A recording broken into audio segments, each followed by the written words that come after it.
تاریخ میں شاید واحد ہستی ہے جن کے جنازے میں 1.25 کروڑ آدمی شریک ہوئے. 1.25 کروڑ آدمی حضرت کے سینکڑوں ہزاروں علماء دانشور اہل علم آپ کے مرید پوری دنیا میں، حتیٰ کہ عرب کے اندر بھی، حتیٰ کہ مصر کے اندر، شام کے اندر، لبنان کے اندر، یمن کے اندر آپ کے مریدین متوسلین اہل عرب کے جو بڑے بڑے شیوخ ہوتے تھے وہ حضرت کی خدمت میں بیٹھتے تھے. ایک حدیث پاک پڑھا دے، ہم آپ کو اپنا استاد بنانا چاہتے ہیں. اور یہ تاریخ میں شاید واحد ہستی ہے جن کے جنازے میں 1.25 کروڑ آدمی شریک ہوئے. 1.25 کروڑ آدمی جن کی نماز جنازہ میں. امام احمد بن حنبل کی وقت کے بادشاہ سے گفتگو ہو رہی تھی نا، تو وہ کہنے لگا دیکھو امام آج تیرے پیچھے کوئی بھی نہیں، سارے میرے ساتھ ہیں. تو امام احمد بن حنبل فرمانے لگے تیرا اور میرا فیصلہ جنازہ کرے گا، جنازہ کرے گا. تو واقعی ایسا ہوا، امام احمد بن حنبل کا جنازہ اٹھا. بعد مرندے مکھڑا میرا ہو جاوے جے تازہ، پھر سمجھ لینا محبوب میرے نے آن پڑیا جنازہ.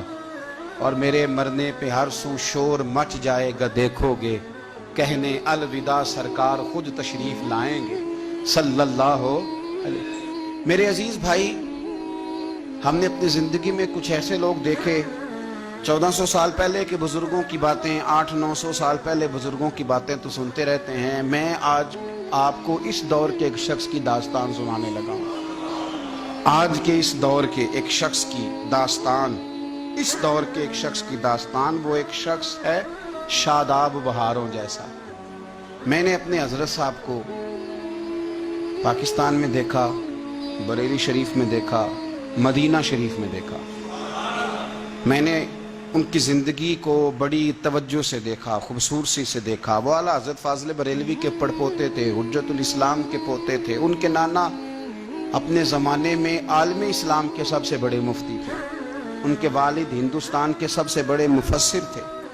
لیکن انہوں نے اپنی زندگی، ایک ہوتا ہے انسان عالم بہت بڑا ہے، وہ ازہر یونیورسٹی کے خود فارغ تھے، وہ بہت بڑی سندیں رکھتے تھے، لیکن اس کے ساتھ ساتھ جو اخلاقیات تھیں، جو کردار تھا، جو عمل تھا. سب سے پہلی بات یہ ہوتی ہے کہ انسان کا عقیدہ کس طرح کا ہے. وہ یقین کے معاملے میں ڈگمگایا ہوا ہے یا کہیں کھڑا ہونا بھی اسے آتا ہے.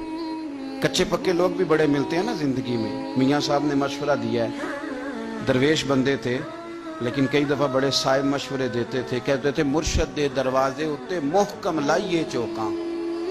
محکم کا معنی پکیاں. مرشد دے دروازے اتے محکم لائیے چوکاں تے ایویں نویں نویں نہ یار بنائیے. میں کبھی کبھی سوچتا ہوں اتنا درویش بندہ اور کمینہ ہی کہہ دیا انہوں نے. نویں نویں نہ یار بنائیے وانگ عقیدہ پختہ. سویرے کسی کے پاس، شام کسی کے پاس، پرسوں کسی کے پاس. یہ کیا بات؟ یہ کچے پکے لوگ اس طرح کرتے ہیں. جو لوگ افکار کے، نظریات کے پختہ ہوتے ہیں. حضرت تاج الشریعہ مفتی اختر رضا خان صاحب میرے مرشد کریم، آج آپ کو 2 سال کے قریب ہو گئے، دوسرا سالانہ عرس ہے آپ کا پرسوں بریلی شریف میں. حضور تاج الشریعہ نظریات کے پکے. حضرت تاج الشریعہ کے صاحبزادے بھی بڑے شاندار ہیں، بڑے قابل ہیں، بڑے ذہین ہیں، بڑے معاملہ فہم ہیں، متقی ہیں. لیکن 2006 میں جب بیٹے کو خلافت دی، سجادہ نشین بنایا، تو ایک ہی بیٹا ہے آپ کا. اولاد آدمی کو بزدل کر دیتی ہے، حدیث میں موجود ہے. لیکن ان کو کسی جگہ کسی چیز نے کمزور نہیں کیا. فرمانے لگے یہ میرا بیٹا ہے، عالم فاضل ہے، میں اسے سجادہ بنانے لگا ہوں، لیکن اس کے ساتھ اس وقت تک رہنا جب تک اس کا عقیدہ بھی ٹھیک ہو، عمل بھی ٹھیک ہو.